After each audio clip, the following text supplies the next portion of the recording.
के सवाई मानसिंह अस्पताल में आज एक और कोरोना पॉजिटिव व्यक्ति की मौत हो गई और सीएमएचओ प्रथम डॉक्टर नरोत्तम शर्मा ने बताया है कि युवक की मौत कल ही हो गई थी, लेकिन आज जो जांच रिपोर्ट आई है उसमें इस युवक को कोरोना पॉजिटिव पाया गया है। युवक जमारामगढ़ के आंधी इलाके के रामनगर का रहने वाला था और कोरोना पॉजिटिव मिले युवक का कल शाम को अंतिम संस्कार भी किया जा चुका है और जयपुर में अब तक 17 कोरोना पॉजिटिव मरीजों की मौत हो चुकी है। तो वहीं प्रदेश भर में 29 ऐसे लोग हैं जो कोरोना पॉजिटिव पाए जाने के बाद उनकी जान गई है। कोरोना पॉजिटिव निकले इस युवक का कल अंतिम संस्कार हो गया है। जानकारी के मुताबिक अंतिम संस्कार में अलग अलग जगहों से बड़ी तादाद में लोग पहुंचे थे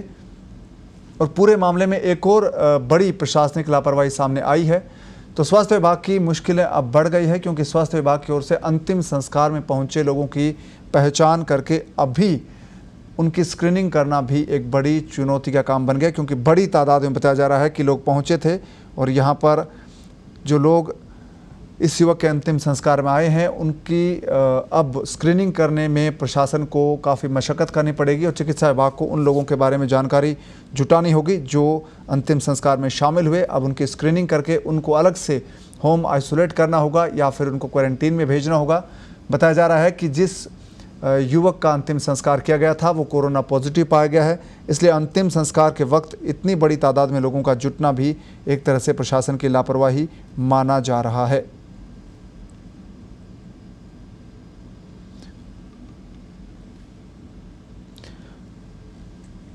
और इस पूरे मामले पर ज़्यादा जानकारी के साथ जुड़े हैं फोन लाइन पर हमारे सहयोगी अनिल।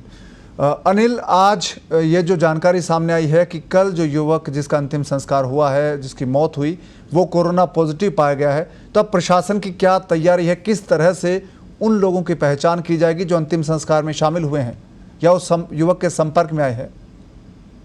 जी देखिए, कोरोना से मरने वालों की संख्या जिस तरह से लगातार बढ़ रही है, वही एक दूसरा चैलेंज वाला विषय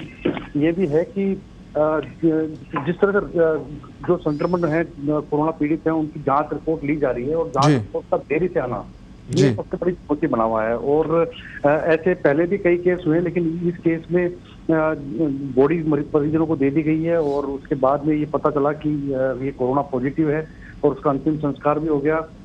ये युवक है जम्वा रामगढ़ के आंधी का रहने वाला है ये युवक, और काफी संख्या में बताए जा रहे हैं कि लोग के पनल में भी आए थे। तो ये एक वाकई प्रशासन के लिए बड़ा चुनौतीपूर्ण कार्य है कि अब वो किस को इस संबंध में क्वारंटाइन करेंगे, किस किस की जांच करेंगे, क्योंकि पिछले कुछ और भी मामले ऐसे आए थे जिनके अंदर लगातार ये चीज देखी गई है कि मरीज की मौत हो जाती है और उसके 2 दिन बाद जांच रिपोर्ट आती है और उससे पहले मरीज के शव को ले जाया जाता है। अभी जो हाल ही एक मामला था भरतपुर वाला, उसमें भी यही बात सामने आई। वो मरीज महिला मरीज है, 18 तारीख को भर्ती हुई थी, 20 तारीख को उसका शव दे दिया गया परिजनों को और उन्होंने जाकर के उसका क्रियाक्रम कर दिया और उसके बाद में पता चला 22 तारीख को यानी कल रिपोर्ट आई कि वो पॉजिटिव है। इस तरह के कई मामले सामने आए जिसमें प्रशासन के लिए बहुत तो अनिल, ये माने कि जो जांच रिपोर्ट है वो काफ़ी देर से आ रही, इस वजह से ये तमाम स्थितियां बनी है जिससे कई लोगों में संक्रमण फैलने का खतरा बढ़ गया है।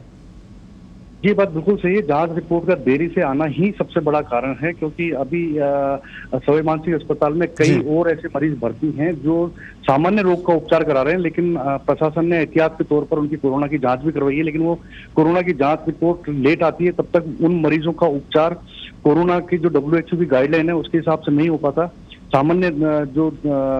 अस्पताल का स्टाफ है वो सामान्य अपने कपड़े पहन करके ही उनका इलाज करता है और जब पता चलता है बाद में कि कोरोना पॉजिटिव है तो वो फिर वो किट पहन करके उनको कोरोना के वार्ड में रख करके उपचार किया जाता है, लेकिन तब तक वो कईयों को इस तरह की बीमारी दे चुके होते हैं। तो अस्पताल के अंदर जो अस्पताल में काम कर रहे हैं कर्मचारी, उनके लिए ये बहुत बड़ा चैलेंज हो गया है रिपोर्ट का देरी से आना। अगर रिपोर्ट समय पे आ जाए तो इस तरह परेशानी नहीं हो। एक खास बात ये भी है कि जिस तरह से पेंडेंसी केस बढ़ रहे हैं, इस समय करीब 6000 के आसपास पेंडेंसी केस हैं जिनकी रिपोर्ट आना अभी बाकी है और करीब 4000 केस हैं जो दिए जा चुके हैं दिल्ली के अंदर एक निजी लैब को जांच के लिए, उनकी रिपोर्ट भी वहां से लगातार आ रही है। तो ये पेंडेंसी केस है, ये प्रशासन के लिए सबसे बड़ी चुनौती है। जी अनिल, ये भी है कि कोरोना वायरस के ज़्यादा मरीज भर्ती हैं अस्पतालों में, उनको अलग से वार्ड में रखा जा रहा है, तो क्या इसका असर जो दूसरी चिकित्सा व्यवस्थाएं हैं, चाहे किसी की सर्जरी हो, क्या उन पर भी पड़ रहा है? देखिए, ये इतना ज्यादा इफेक्ट नहीं करता क्योंकि इस समय सारे अस्पतालों के अंदर ये निर्देश दिए गए हैं कि केवल मेजर सर्जरी होगी। उसके अलावा अस्पताल के आउटडोर में आने वाले मरीजों की संख्या भी लगभग ना के बराबर हो गई है। अस्पताल में नए जो भर्ती हो रहे हैं मरीज कोरोना के अलावा, उनकी संख्या भी लगभग ना के बराबर है। और ऐसे में सिर्फ कोरोना के अस्पताल के अंदर जितने भी वार्ड है उन सबको कोरोना वार्ड बना दिया गया है। आइसोलेशन हो, चाहे वन वार्ड हो, चाहे सर्जरी का हो, चाहे मेडिकल का हो, चाहे न्यूरो का हो। कुछ एक मरीज हैं जिनको जो ज्यादा गंभीर है उनका अलग इलाज चल रहा है, लेकिन अधिकतर मरीजों को अधिकतर वार्ड में जो कोरोना के आ रहे हैं उन्हीं को भर्ती किया जा रहा है। तो ऐसे में ये अपन नहीं कह सकते कि दूसरे मरीजों पर इसका ज्यादा असर पड़ेगा, क्योंकि प्रशासन इस बारे में पूरी एहतियात बरत रहा है। अनिल जी, ये जो स्थिति राजस्थान में जिस तरह से बन रही है कोरोना वायरस को लेकर, हर दिन नए रोगी सामने आ रहे हैं, तो प्रशासन का क्या मानना है, कहां तक आंकड़ा जा सकता है? 6000 पेंडेंसी आप बता रहे हैं, इस हिसाब से कहां तक आंकड़ा जा सकता है? कोई अनुमान है चिकित्सा विभाग को, सरकार को, कि यहां तक जाकर शायद ये रुकेगा? देखिए, अभी ऐसा कोई आंकलन प्रशासन के पास है नहीं कि अभी क्या स्थिति है, लेकिन हम एक ताजा आंकड़ा आपको बताते हैं। अभी जो स्वास्थ्य विभाग की रिपोर्ट के अनुसार कुल सैंपल अब तक जो लिए जा चुके हैं वो 66,257 हैं जी, और इसमें से 58,552 सैंपल है जो नेगेटिव आए हैं जी, और जिनकी रिपोर्ट आना बाकी है वो करीब 5,817 ऐसे सैंपल है जिनकी रिपोर्ट अभी आना बाकी है जी, और अब तक 8,888 से ज्यादा मरीज हैं जो पॉजिटिव आ चुके हैं। करीब 1900 से ज्यादा हो गए मरीज आज जो रिपोर्ट आई है उसके अनुसार,